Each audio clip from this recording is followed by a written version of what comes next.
सच में ग्लोबलाइजेशन का जमाना आ चुका है, क्योंकि पहले इंडियंस के साथ इंडियन सिटीज जैसे कि मुंबई, पुणे, दिल्ली, बेंगलोर में स्कैम्स हुआ करते थे, लेकिन अब मामला इंटरनेशनल पहुंच चुका है। क्योंकि आज जिस स्कैम की मैं बात कर रहा हूं वो हुआ है most developed Indian city outside India, यानी कि दुबई में, जहां पर एक सो कॉल्ड ब्रोकर ने काफी लोगों को, जिनमें मोस्टली इंडियंस थे, उनसे बड़े बड़े रिटर्न्स के वादे किए।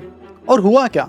वही जो टोरेस के मामले में मुंबई में हुआ था, डीबी स्टॉक ब्रोकिंग के नाम से असम में हुआ था, शारदा चिटफंड के नाम पर बंगाल में हुआ था, और स्पीक एशिया के नाम से दिल्ली और बाकी बड़े शहरों में हुआ था। और लोगों के पैसे लेकर ये भाग गए। क्या है ये पूरा मामला, जिसमें कई न्यूज़ आउटलेट्स की रिपोर्ट के हिसाब से लगभग 1000 करोड़ तक का ये बड़ा स्कैम होने की आशंका है। कैसे किया गया ये पूरा स्कैम, बात करते हैं आज की इस वीडियो में। और एक इंपॉर्टेंट चीज़ भी आपको समझनी चाहिए कि ये स्कैम दुबई में हुआ है, तो दुबई के लॉ के हिसाब से क्या कुछ कड़ी सज़ा उन लोगों को मिल सकती है, ये समझना भी बड़ा इंटरेस्टिंग होने वाला है।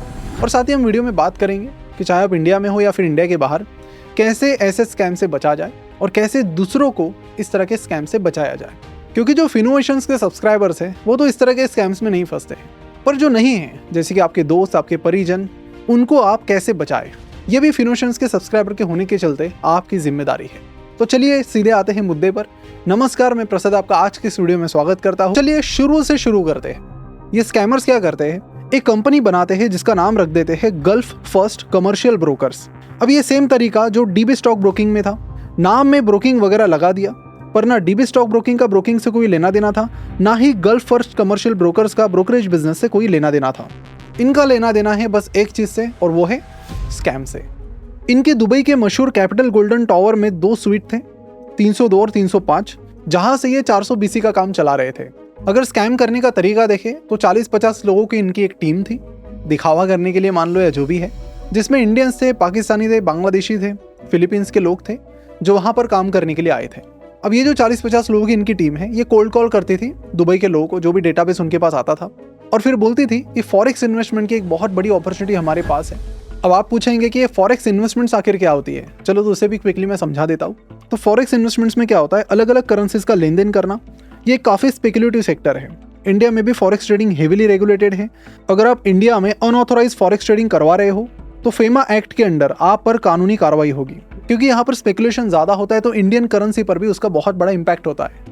आपको याद होगा कि 1990s में कुछ इसी तरह की चीज़ें जॉर्ज सोरोस ने की थी इंग्लैंड में, जहाँ पर उन्होंने उनका जो पाउंड है उसमें स्पेकुलेटिव ट्रेड्स लिए थे और उसका करेंसी के वैल्यू पर बहुत बड़ा इम्पैक्ट था। तो सिर्फ इंडिया ही नहीं बल्कि ईरान और इवन यूरोपियन यूनियन के बहुत सारे देशों में ये चीज़ बहुत ही हेविली रेगुलेटेड है। यानी कि यहाँ पर भी, अगर आसान भाषा में बता दूँ तो यहाँ पर भी ऑप्शंस ट्रेडिंग जैसे ही पैसा बनाना बड़ा मुश्किल है।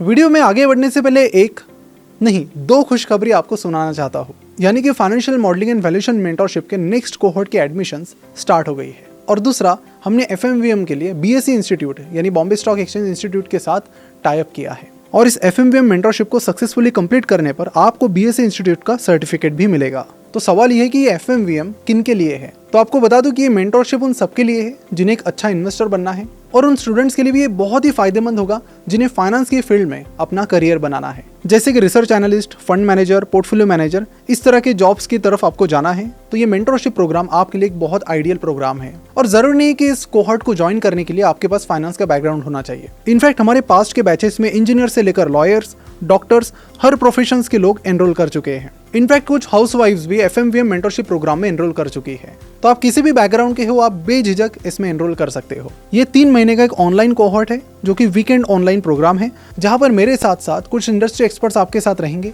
और हम आपको सिखाएंगे कि किस तरह से कंपनी की फाइनेंशियल मॉडलिंग करनी है, किस तरह से कंपनी के ग्रोथ रेट्स प्रोजेक्ट करने हैं, और किस तरह किसी भी कंपनी का DCF मेथड से यानी डिस्काउंटेड कैश फ्लो मेथड से वैल्यूएशन निकालना है, और कैसे पता करें कि कौन सी कंपनी DCF मेथड के अनुसार ओवर वैल्यूड है या फिर अंडर वैल्यूड, यानी सस्ती है या महंगी। तो एनरोल करने के लिए नीचे डिस्क्रिप्शन और कमेंट बॉक्स में एक लिंक दी है, उस पर क्लिक करने के बाद 1 आवर का काउंसलिंग सेशन है जो आपको ज्वाइन करना है, जहां पर FMVM के बारे में और इस कोहॉर्ट के बारे में सारी डिटेल्स मैं आपके साथ शेयर करूंगा। तो इस अपॉर्चुनिटी को मिस ना होने दें, क्योंकि हमारे कोहॉर्ट बहुत जल्दी फिल हो जाते हैं और फिर नेक्स्ट कोहॉर्ट भी काफी टाइम बाद आता है। So don't miss out on this opportunity. चलिए अब आगे बढ़ते हैं। लेकिन गल्फ फर्स्ट वालों को उससे कोई फर्क नहीं पड़ता कि 70% लोग यहाँ पर पैसा गंवा रहे हैं। ये लोग कोल्ड कॉलिंग पर क्या बोलते लोगों को कि अगर आप हमारे जरिए फॉरेक्स ट्रेडिंग करेंगे तो 100% आपका पैसा बनेगा ही बनेगा। आपको करना कुछ नहीं है, हमारा एक प्लेटफॉर्म है जिसका नाम है सिग्मा वन कैपिटल, उसके जरिए आपको यहाँ पर पैसा इन्वेस्ट करना है। अब जो बहुत सारे इंडिया में स्कैम हुए, और ये जो स्कैम है इसमें बड़ा अंतर ये है कि डीबी स्टॉक ब्रोकिंग हो या फिर टोरेस हो, उसमें प्रोमिसेस बहुत बड़े किए गए थे, 200%, 300% के, जिससे बहुत सारे लोगों को आइडिया आ गई थी कि ये स्कैम है और बाद में उनको पकड़ा भी गया। लेकिन ये स्कैम अलग था।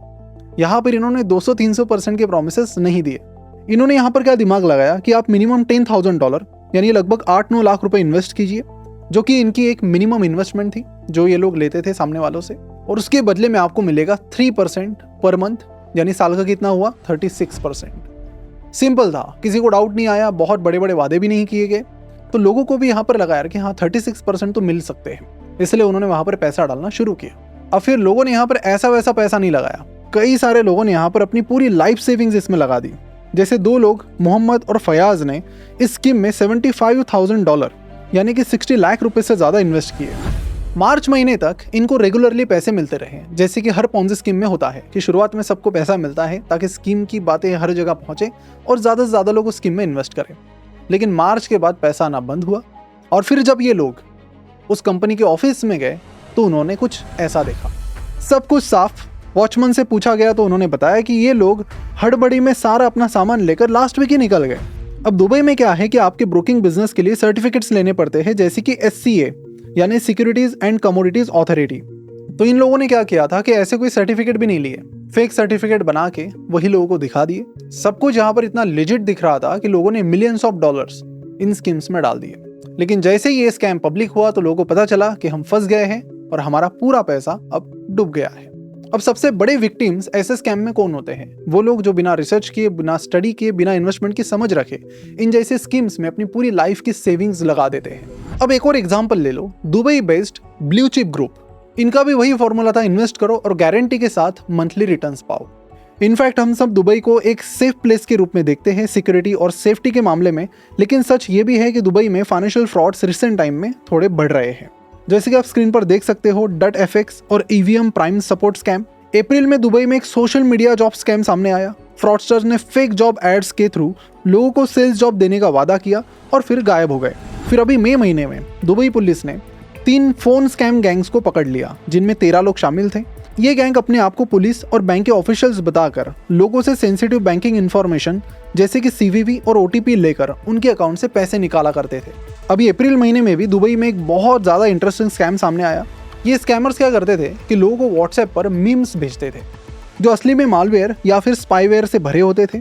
जैसे आप इन इमेजेस को डाउनलोड या ओपन करते हो, आपका फ़ोन इन्फेक्ट हो जाता है। इससे हैकर्स आपका personal data, bank details, OTPs और सोशल मीडिया अकाउंट्स तक एक्सेस कर लेते थे। ये स्कैम रिसेंट टाइम में इंडिया में भी फैल रहा है। तो अगर अननोन नंबर से आपको इस तरह के कोई आए, कोई वीडियो भेजे, कोई फोटो भेजे या मीम भेजे, ओपन मत कीजिए अनलेस एंड अनटिल आपको पता है कि वो व्यक्ति कौन है। अब बात करते हैं लीगलिटी की, कि इंडिया में स्कैम होता है तो पकड़ लो कि पैसा मिलता ही नहीं है। वहाँ पर स्कैम हुआ है तो क्या चीज़ है? तो वहाँ के कोर्ट ने इस पर्टिकुलर स्कैम में कहा था कि आपका पैसा कंपनी को 7 दिन में वापस करना है। लेकिन बाद में पता चला कि कंपनी का फाउंडर ही पैसे लेकर दुबई छोड़कर भाग गया है।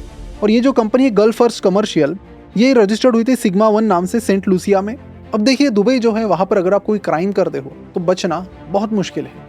वहाँ पर बहुत ज़्यादा स्ट्रिक्ट सज़ा है। लेकिन रिसेंटली ऐसा पाया गया है कि दुबई को ब्लैक मनी के लिए काफ़ी लोग सेफ हेवन के तौर पर भी यूज़ कर रहे हैं। इवन कई केसेस में माफिया भी वहाँ से ऑपरेट करते हुए नजर आए।